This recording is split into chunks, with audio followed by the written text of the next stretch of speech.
It's just like those Palestinians, they're very dramatic. Israel killing us. But they never die. I mean, they always come back. They're very difficult to kill, very difficult people to kill. I know because I'm married to one. I tried many times, couldn't kill her. No, it's not dark human. I try to get to her every time, but she uses our kids as human shields. I can never take her out.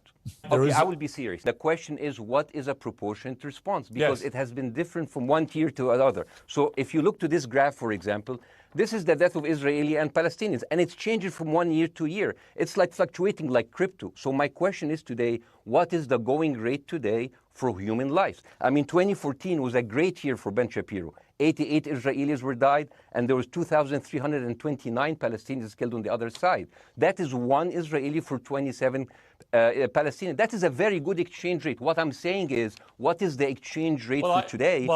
You guys will be happy. That's my question. I would do exactly like Israel did, kill as many people as possible since the world is letting me do it. I mean, I can do it because I can. But the thing is, you know what? I agree with you. And you know what? I'm going to be even ahead of you because I see the question coming. Do you condemn Hamas for the atrocity? Yes, I condemn Hamas. I condemn Hamas.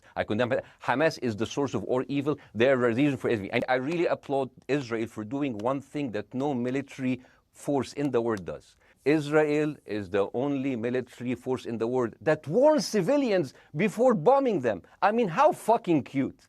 That is so nice of them. Because with this logic, if Russian troops started warning Ukrainians before bombing their houses, we're cool with Putin, right? I mean, okay, Habibi, you have warned them, go invade, it's fine, you have done your job. If we agree that for the 14,000 casualties, I mean, who's counting, our human shield, does that mean that every single one of those civilians was standing, obscuring a military target behind them? Because that's a lot of weapons. I mean, Hamas is packing. Well, these are years of disproportionate responses of Israel. Right. Did it solve the solution? Did it solve the problem? Did it work before, so it will work? What will be the surprise this time? What will be the twist that will make this work this time? What will be different this time? Seriously, I mean, like, this is only the last 15 years. Now, if you already decided someone is good, he can do no evil. And if you decided someone is evil, it's good to kill them. Killing them is good.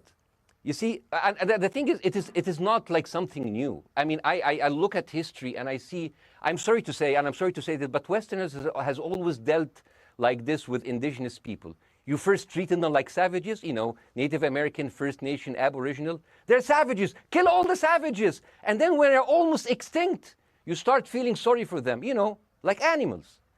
So maybe the solution is that we kill as many Palestinians as possible so the few of them that remains do not bother you. There's no Hamas in the West Bank and they're still dying there. So what's your excuse? I'm not saying that you're making excuse, but if you are adopting a certain point of view, you have to at least defend it.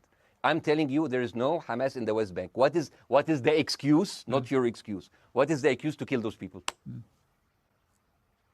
Let's say, for example, Hamas ceased to exist.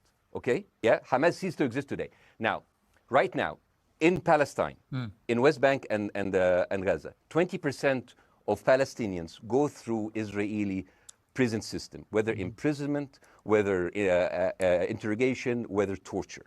And the rest of them, they live a life of daily loss of land, of homes, of life, and they are suffocated by this. So let me ask you something. If you are a Palestinian living into these conditions for decades, would you sympathize with your oppressor or sympathize with the people who claim they resist them even if they are terrorists? Israel always victimizes itself, and I have never seen a victim putting their oppressor under siege and bombing them 24/7.